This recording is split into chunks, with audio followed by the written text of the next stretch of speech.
YCP నేత Macherla MLA Pinnelli Ramakrishna Reddy ఇంకా అజ్ఞాతంలోనే కొనసాగుతున్నారు. ఈవీఎంల ధ్వంసం కేసులో జూన్ 6 వరకు ఆయనపై ఎటువంటి చర్యలు తీసుకోవద్దని కోర్టు ఆదేశించినప్పటికీ పిన్నెల్లి మాత్రం ఇంకా బయటకు రాలేదు.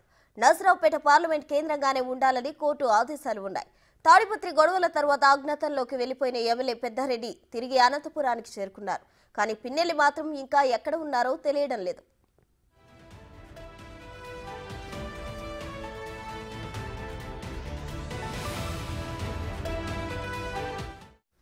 ఈవీఎం ధ్వంసం కేసులో పిన్నెల్లికి హైకోర్టు ముందస్తు బెయిల్ ఇచ్చింది, అది కూడా షరతులతో.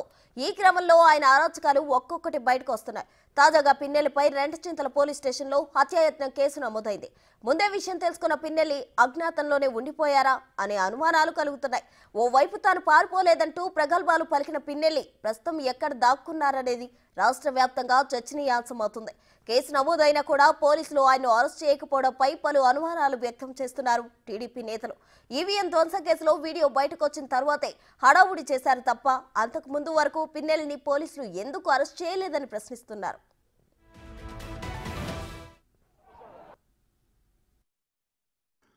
ఏమి చేయాలో అర్థం వల్ల కనిపించిన టీడీపీ వాళ్ళందరినీ కొట్టుకుంటూ వెళ్ళిపోయాడు. మా శేషగారి ఏజెంట్గా ఉంటే అతన్ని ఇష్టం వచ్చినట్టుగా కొట్టాడు. బయటకు వచ్చినంత వీడిని వేసేయండి రా చెప్పాడు. వాళ్ళందరూ ఇష్టం వచ్చినట్టుగా కొట్టాడు. అది అటెంప్ట్ మర్డర్ కాదా? అక్కడ ఉన్న పోలీసులు ఏం చేశారండి? గాడుదులుగా అతను ఏం చేశారండి? ఇద్దరు పోలీసులు వేస్తే వాళ్ళు పట్టుకోవద్దండి ఇతన్ని.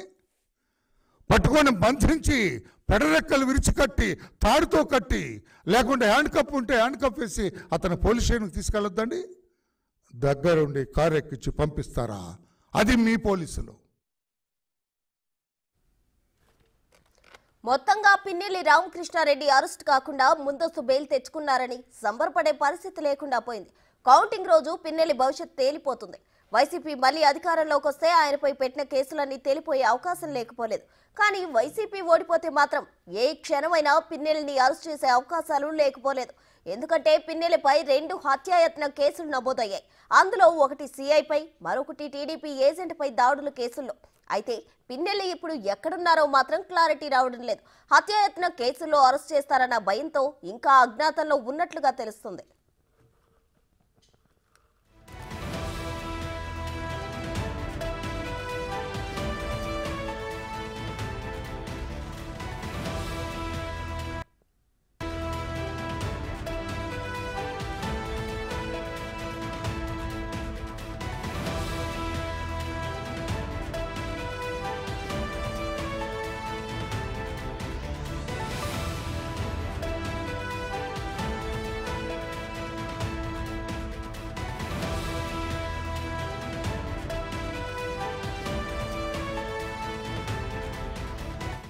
వైసీపీ నేత మాచర్ల ఎమ్మెల్యే పిన్నెల్లి రామకృష్ణారెడ్డి అజ్ఞాతంలోనే కొనసాగుతున్నట్లు తెలుస్తుంది. అయితే ఈవీఎం ధ్వంసం కేసులో జూన్ 6 వరకు ఆయనపై ఎటువంటి చర్యలు తీసుకోవద్దని కోర్టు ఆదేశించినప్పటికీ పిన్నెల్లి మాత్రం బయటకు రావటం లేదు. నర్సరావుపేట పార్లమెంట్ కేంద్రంగానే ఉండాలని కోర్టు ఆదేశాలు ఉన్నప్పటికీ తాడిపత్రి గొడవల తర్వాత అజ్ఞాతంలోకి వెళ్లిపోయిన ఎమ్మెల్యే పెద్దారెడ్డి తిరిగి అనంతపురానికి చేరుకున్నారు. కానీ పిన్నెల్లి మాత్రం ఇంకా ఎక్కడ ఉన్నారో తెలియడం లేదు.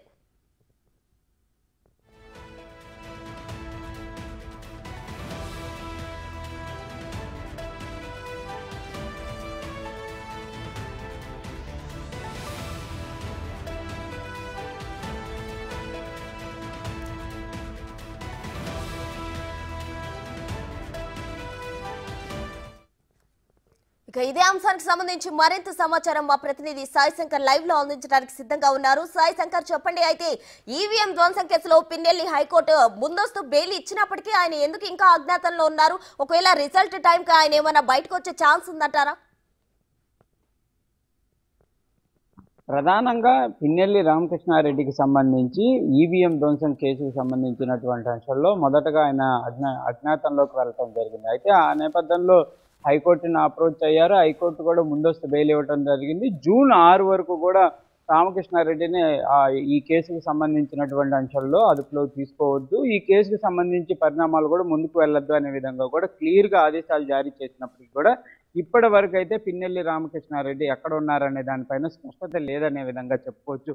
పోలీసులు సర్చ్ ఆపరేషన్ నిర్వహించడం జరిగింది. అనేక ప్రాంతాల్లో బృందాలుగా వెళ్ళి సెర్చ్ చేశారు, ఎక్కడికక్కడ కూడా నిఘా వర్గాలను ఏర్పాటు చేసినా కూడా ఈ రోజు వరకు అయితే పిన్నెల్లి ఎక్కడున్నారనే దానిపైన సమాచారం లేకపోవడం పైన అనేక పలు అనుమానాలు అయితే వ్యక్తం చేస్తున్నటువంటి పరిస్థితి ఉంది. ఇటు టీడీపీ నేతలు అయితే కావాలని చెప్పి పోలీసులే దగ్గరుండి ఆయన అజ్ఞాతంలో ఉంచుతున్నటువంటి పరిస్థితి ఉంది. క్లియర్గా పోలీసు వాళ్ళ దగ్గర డేటా ఉంది అనే విధంగా కూడా మాచర్ల టీడీపీ అభ్యర్థి బ్రహ్మానందరెడ్డి కూడా ఆరోపిస్తున్నటువంటి పరిస్థితి ఉంది. ప్రధానంగా ఈ కేసుకు సంబంధించినటువంటి అంశంతో పాటు నిన్న రంటచింతల గ్రామంలో జరిగినటువంటి ఒక ఘర్షణకు సంబంధించినటువంటి అంశంలో పిన్నెల్లి రామకృష్ణారెడ్డిపై హత్యాయత్నం కేసు కూడా నమోదు చేయడం జరిగింది. ఈ కేసుకు సంబంధించినటువంటి అంశంలో కూడా విచారణ జరుగుతున్నటువంటి పరిస్థితి ఉంది. మరి ఈ కేసు దర్యాప్తులో భాగంగా పిన్నెల్లి రామకృష్ణారెడ్డిని పోలీసులు ఏమైనా అదుపులోకి తీసుకునేటటువంటి అవకాశాలు ఉన్నాయనేది కూడా చూడాల్సినటువంటి పరిస్థితులు ఉన్నాయి. ఎందుకంటే ఒక కేసుకు సంబంధించినటువంటి అంశంలో సర్చ్ ఆపరేషన్ చేసినప్పటికీ కూడా ఎక్కడా కూడా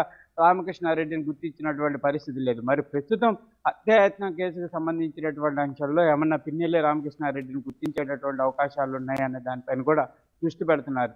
ప్రధానంగా వైసీపీకి సంబంధించినటువంటి ముఖ్య అనుచరులు ఎవరైతే పిన్నెల్లి రామకృష్ణారెడ్డి వెంట ఎవ్రీడే ఉండేటటువంటి వాళ్ళకు కూడా సరైనటువంటి సమాచారం లేదు, తమ నేత ఎక్కడున్నారనే దానిపైన వాళ్ళకు కూడా ఆందోళన జరుగుతున్నటువంటి పరిస్థితిని. ఎందుకంటే కౌంటింగ్ డేట్ కూడా దగ్గర పడుతున్నటువంటి నేపథ్యంలో నేతలకు పలు సూచనలు అయితే అభ్యర్థి నుంచి చేయాల్సినటువంటి పరిస్థితులు ఉంటాయి.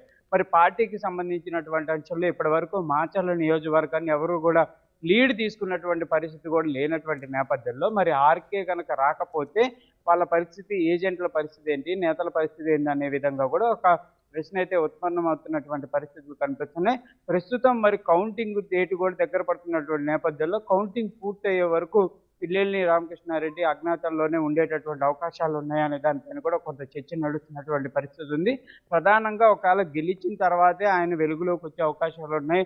రిజల్ట్కు సంబంధించినటువంటి అంశాలను బట్టే ఆయన వెలుగులోకి వచ్చే అవకాశాలు కనిపిస్తున్నాయి. లేని నేపథ్యంలో ఈ కేసులకు సంబంధించినటువంటి అంశాలు అన్నీ కూడా క్లియర్ చేసుకున్న తర్వాతే పిన్నెల్లి రామకృష్ణారెడ్డి వెలుగులోకి వస్తారనే విధంగా కూడా మాచర్ల నియోజకవర్గంతో పాటు పల్నాడు నియోజకవర్గం మొత్తం మీద కూడా చర్చ జరుగుతుంది. ఏదైనప్పటికీ మాత్రం ఒక ఎమ్మెల్యేగా ఉన్నటువంటి వ్యక్తి ప్రస్తుతం ఇన్ని రోజులు అజ్ఞాతంలో ఉండటం పైన మాత్రం సర్వత్రా కూడా అనేక విమర్శలు ఎదురవుతున్నాయి. పోలీసుల పైన కూడా విమర్శలు అయితే తీవ్రంగా వస్తున్నటువంటి పరిస్థితులు ఉన్నాయి. ఎందుకు ఐడెంటిఫై చేయలేకపోతున్నారు?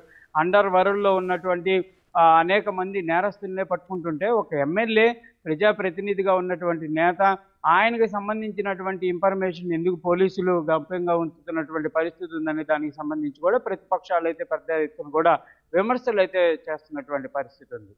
Right Sai Shankar, thank you.